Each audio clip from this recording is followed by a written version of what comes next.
Have you ever looked in the mirror and felt like you weren't enough? Maybe your nose seemed too big or your waist was not small enough.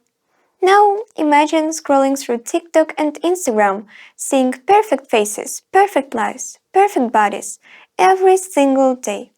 You start to think everyone else has it all figured out, except you. I know how it feels because I've been there. It started with scrolling through recommendations, seeing flawless girls everyone adored, and thinking, I wanna look like them. That's when comparison began. Every post became pressure. Then I saw a post from a girl who seemed to have my dream life. Her hair, her body, her skin. I turned up to my sister and asked, Do I look like her? She looked up from her phone and said, No. I laughed, pretending I didn't even care, but inside it hurt. You know that quiet pain in your chest, the moment you start wondering, what's wrong with me? That endless, why can't I be like her, sparked a bottomless desire to reshape myself into her image. And I decided I had to change. Gradually, my TikTok feed became filled with Slavic dolls and Victoria's Secret model culture. People showed how they survived on 500 calories a day, smiling as if it were no big deal. And I believed that to be like them, I had to live exactly like them. I kept trying to change myself, eating less, comparing more, convincing myself I had to look a certain way in order to be enough. At first, I thought I was getting healthy, but it quickly became an obsession. My whole life turned into a constant competition, one in which I was always losing. After a year, friends and my own body started to notice something was wrong. Friends would ask, Are you okay? My parents looked worried every time I skipped a meal. And the sad thing is, I didn't look like those girls anymore. I looked sick. And then came the moment that really hit me.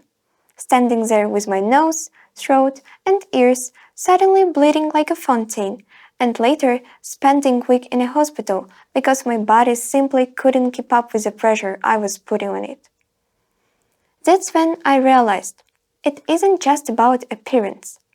This moment hurt, but it also woke me up. And I didn't want to live like that anymore. And before I share with you the guidance system that helped me, let's look at the bigger picture that stands behind these harmful attempts to copy false beauty standards. According to RCE, 1 in 5 girls, it's approximately 22%, have high self-esteem. They are confident, active, and can take criticism without collapsing inside. Most girls, around 43%, are in the middle. They know their weaknesses and strengths, however, can feel insecure in the new situations or about their bodies. Then there is 35% with low self-esteem. They constantly compare themselves, think everyone else is better, and feel unhappy with how they look. This group is the most vulnerable to social media pressure and needs the most support. A 2022 Dove Self-Esteem Project found that 8 in 10 girls constantly compare themselves to images online, and how say that those images make them feel less attractive. Another study by Wilkish found that girls who spend more time on Snapchat or Instagram are more likely to develop disordered eating. And these numbers aren't just statistics. They are real girls, real lives, real pain. Social media was supposed to connect us, right? But somehow it ended up disconnecting us from ourselves. Everywhere you look, there is pressure to meet impossible body goals, and beauty has become a never-ending competition. Unfortunately, teenage girls are the most vulnerable to these illusions. Not because we are weak, but because our brains are still developing. During adolescence, the regions responsible for social approval, emotional regulations, and self-image is still forming. Reward systems are extra sensitive, so every like, comment, or comparison hits harder than we want to admit. Hormones amplify everything, so emotions feel bigger, insecurities sharper, imperfections huge. Our identities aren't fully formed, So the brain pays extreme attention to how others might see us, making it easy to turn normal features into flaws and chase perfection that doesn't exist. And when algorithms reward beauty and popularity, an illusion appears that this image is the role model and the only right way to be. And for us, whose identities are still forming, this becomes a trap. Right now, more girls than ever feel anxious, insecure, and disconnected from themselves.